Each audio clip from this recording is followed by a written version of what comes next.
नमस्कार साथियों दोस्तों, आज की इस वीडियो में हम बात करेंगे गोरखपुर एयरपोर्ट के बारे में।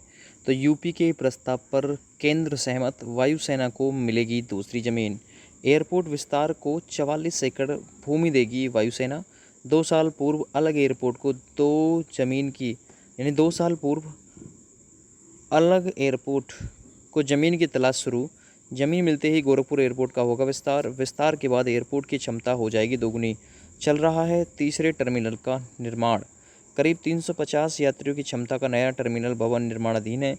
यह टर्मिनल अत्याधुनिक सुविधा से लैस होगा। मेट्रो स्टेशन की तरह स्वचालित सीढ़ियों और एक बड़ा पुल प्लाजा। टर्मिनल में वाईफाई कनेक्टिविटी भी मिलेगी। एयरपोर्ट के विस्तार के लिए वायुसेना 44 एकड़ ज़मीन देगी। बदले में जिला प्रशासन सेना को दूसरी ज़मीन देगा। प्रदेश सरकार के प्रस्ताव पर केंद्र सरकार भी सहमत है। ज़्यादातर औपचारिकताएं पूरी हो गई हैं। जल्द ही ज़मीन एयरपोर्ट को मिल जाएगी। उसके बाद वाराणसी और लखनऊ एयरपोर्ट की तरह इसका विस्तार किया जाएगा। गोरखपुर एयरपोर्ट वायुसेना क्षेत्र में सिर्फ संचालन नागरिक विमानन विभाग करता है। अभी यहाँ से 1 दर्जन उड़ानें हैं, लेकिन ओरिजिन किसी की नहीं है, यानी दूसरे शहर से विमान आते हैं, यहाँ से वापस चले जाते हैं। इसकी वजह यहाँ एयरप्लेन की क्षमता महज 1 विमान की है।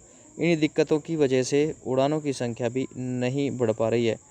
इस पर मुख्यमंत्री योगी आदित्यनाथ की पहल पर जिला प्रशासन से एयरपोर्ट के विस्तार के लिए वायुसेना से ज़मीन की अदला बदली का प्रस्ताव प्रदेश सरकार को भेजा।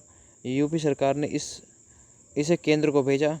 इस पर केंद्र की सहमति मिल गई। अब वायुसेना और राज्य सरकार के बीच ज़मीन का हस्तांतरण होना बाकी है। वायुसेना को देने के लिए 3 जगह ज़मीन चिन्हित। एयरपोर्ट को ज़मीन के बदले जिला प्रशासन ने भी वायुसेना को ज़मीन सौंपने के लिए तैयारी शुरू कर दी है। इसके लिए 3 अलग अलग क्षेत्रों में ज़मीन चिन्हित की गई है। ज्वाइंट मजिस्ट्रेट सदर कुलदीप मीणा ने बताया कि वायुसेना को बदले में ज़मीन देने के लिए ज़मीन चिन्हित कर ली गई है।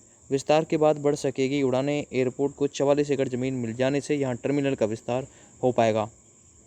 तो जो क्षमता है वो वाराणसी गोरखपुर एयरपोर्ट की वो कम है, तो इसलिए वहाँ से जो उड़ानें हैं वो संभव नहीं हो पाती ज़्यादा, तो इसलिए वहाँ पर और भी उसका जो विस्तार है वो किया जा रहा है।